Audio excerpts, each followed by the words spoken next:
What's going on, everyone? My name is Sherwin, and today we are here in Pasadena. We have the R1S studios with me, and we are here because we are checking out the Rivian Space. We are parked behind the actual Rivian Space, and you know what? There is Tesla charging here, but they're the destination chargers, and I see a lot of dealer plates, so I'm not sure if there's like a dealer nearby. I don't know, but there is a bunch of Rivians here also. So yes, Rivians and Teslas can coexist because they're doing so right here, right? And it's also doing it on my driveway. But anyway, the reason why we're here is because Rivian has an AI event going on, and I want to learn more about it. I can't even go through here because the knobs are sticking out. Don't get caught. But yes, this is the back of the Rivian building. We're gonna go and check it out. This is not the first time we've been here. The other times we've been here, we checked out the R2. That was, I think, the first time I've ever seen the R2 in person. So if you haven't seen that video, go check it out. Parking in the back is like $10 for a day or $5 per hour. So I just went ahead and paid 10 bucks. But yeah, also down the street here, last time I was here is a Porsche dealership, I think, and they had a Cars and Coffee, and man, what a beautiful sight. A lot of Porsches just on the street, and they're hanging out. So walking in, I registered, and there are engineers, AI engineers here, and I want to tell them about the phantom braking around 18-wheelers. So let's see what they say, and hopefully we can get somebody on camera and ask them a few questions.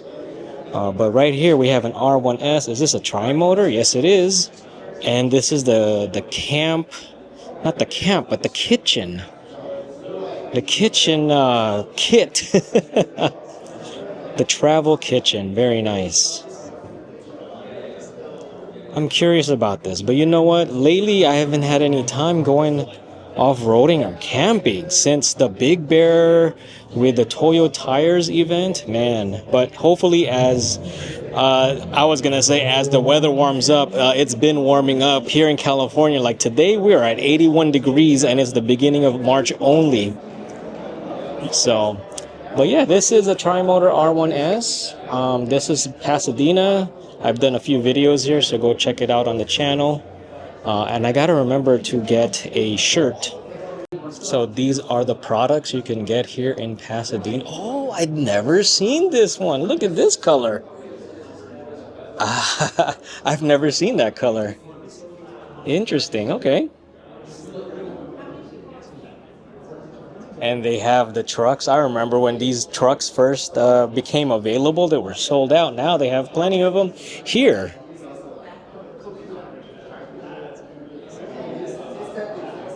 Here are a few more products you can get here in Pasadena. Oh, this one's cool. Long Way Home Collection.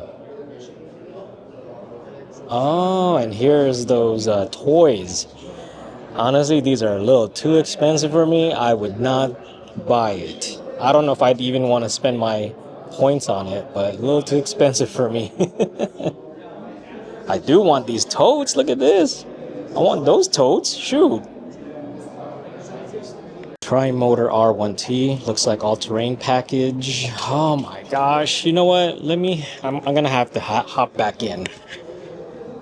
Wow, this thing is high. Oh my god, I miss my R1T. Oh, to be back in one once again. Yeah, I mean, sitting here feels like the R1S. The R1T and R1S, the front row is pretty much the same. Good. This is Dena. Hello. She is with the San Gabriel Valley Rivian Club. Yep. How are you today? I'm good. Yeah. You looking forward to hearing about autonomy? I have some questions, so I hope I can ask. I guess there's engineers here, right? Yeah, there are. There are three guys here. Okay. We're going to talk about it. Okay, cool. So I'm excited. There. Yes. Have fun. I'm missing my R1T, so that's why I'm in here. No. All right. Well, take your time. Yeah. Getting reacquainted with the R1T. And this is the tri-motor And man,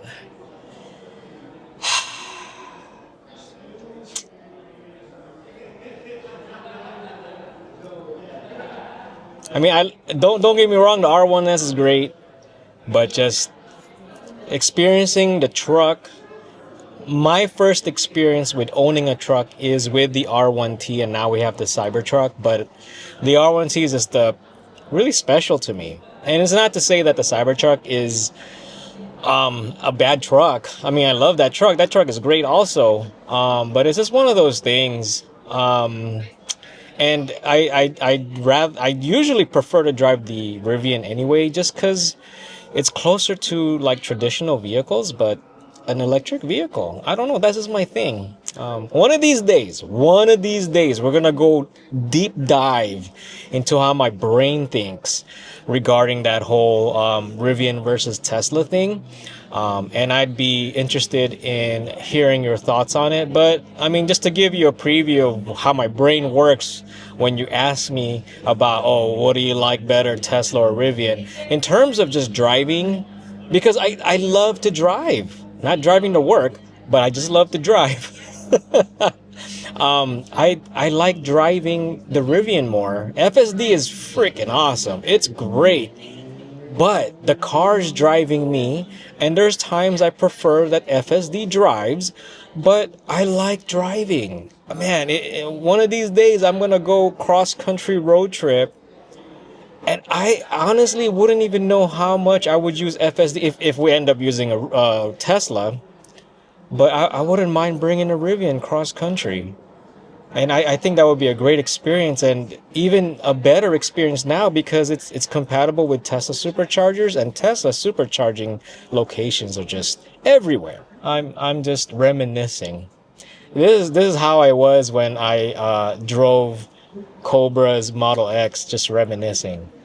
Okay, we are in a launch green Gen 2 quad motor R1S. We are testing it out. Allan is driving here. We got an AI engineer here. So if you don't like the AI stuff, this is one of the guys you need to blame. He checked my version, so I'm running the same version as this vehicle. And both Allan and Gene are on Gen 1. So you guys haven't, you haven't experienced this, right, Gene? No. On your Gen 1? No. No, okay. That's what I want to see the differences are. So if you end up deciding to get a Gen 2 and you need a referral code, I have one for you, just in case. Just in case. So this is the R1S Quad.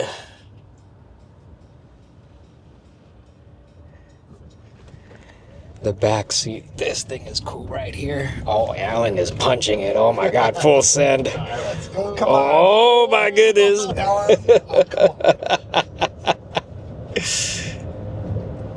Yeah, so at this point you should be able to engage in highway assist just like your Gen 1. The only difference is in Gen 1 you're double tapping down, but now you want to do a pull. Oh, I didn't.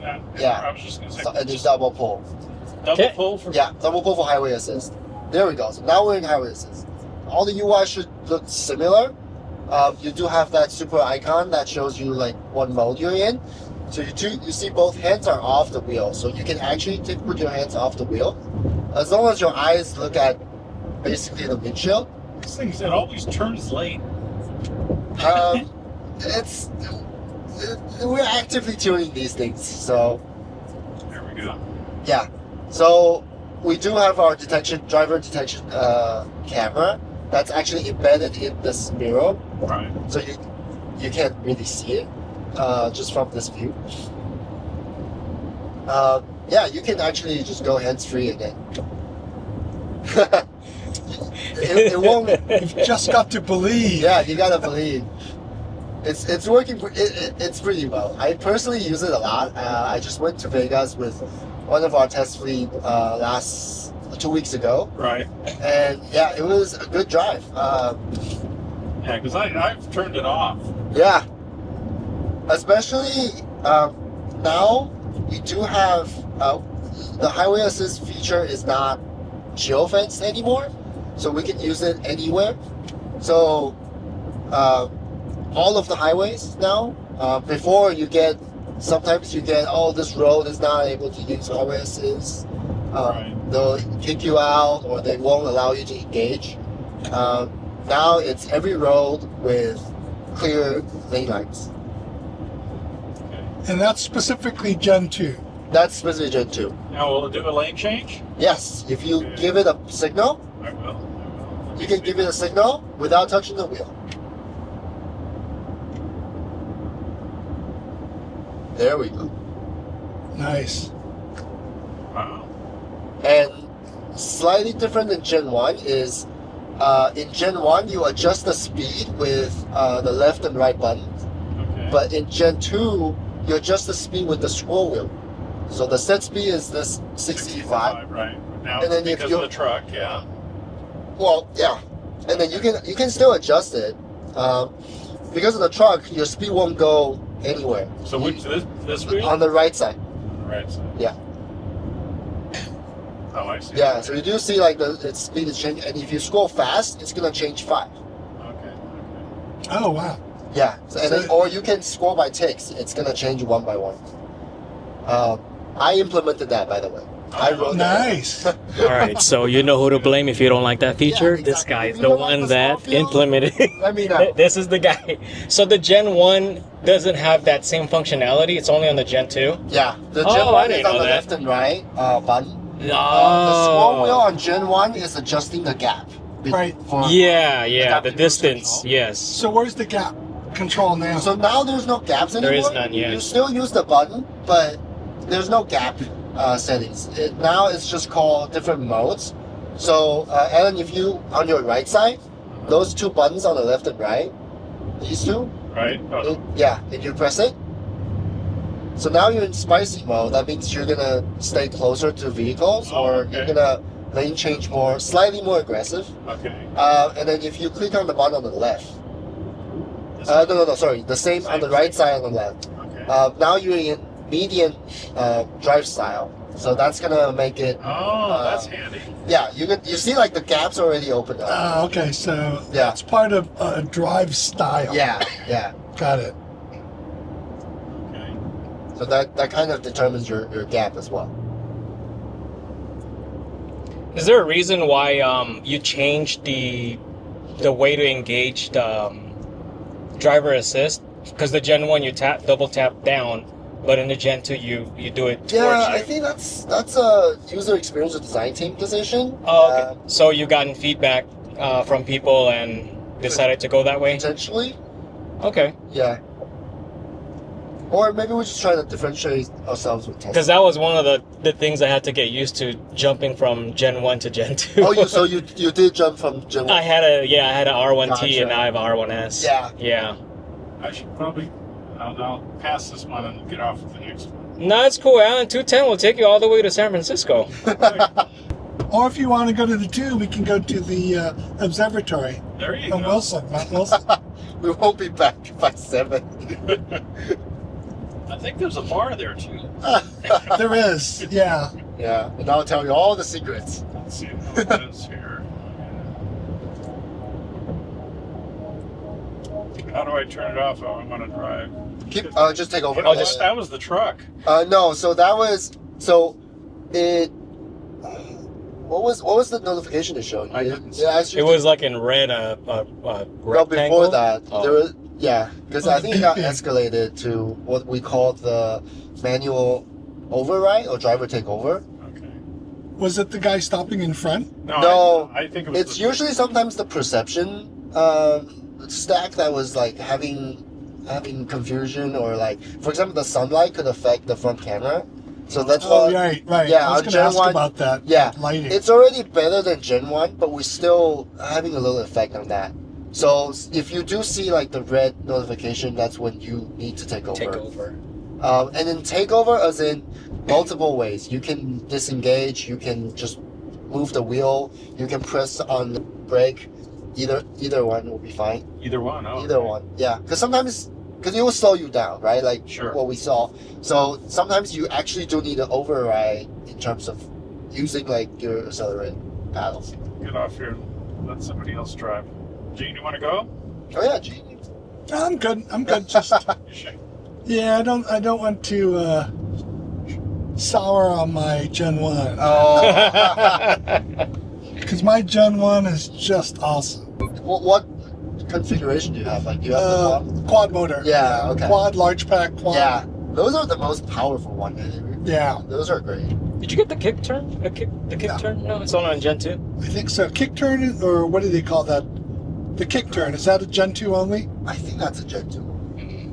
Yeah, we were in King of the Hammers, and one of the guys works on your testing team, Okay. and they were showing us the kick turn. Oh, okay. On the Nice. trail. So that was Nice. fun. Remember that, Alan? Did you get to see it? I didn't. No. Yeah, he works over. I forget actually what location he works up, but Probably Irvine.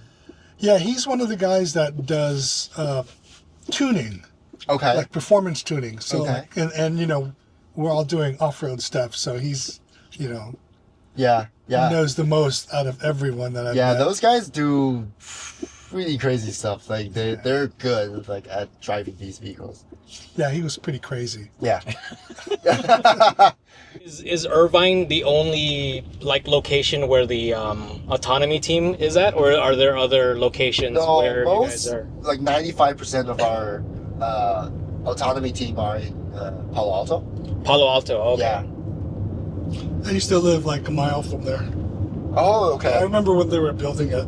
Oh, yeah, nice. Yeah. Yeah. Yeah, it's right. Actually, right next to Tesla. Well, not right next to, but like There's a big Like- place. a minute away from Tesla. Yeah, just west of it. Yeah. They're on El Camino, just off El Camino. Yeah. So can I give you a feedback on what I've experienced with mine? When there's an 18-wheeler next to me, it'll Uh-huh. phantom brake.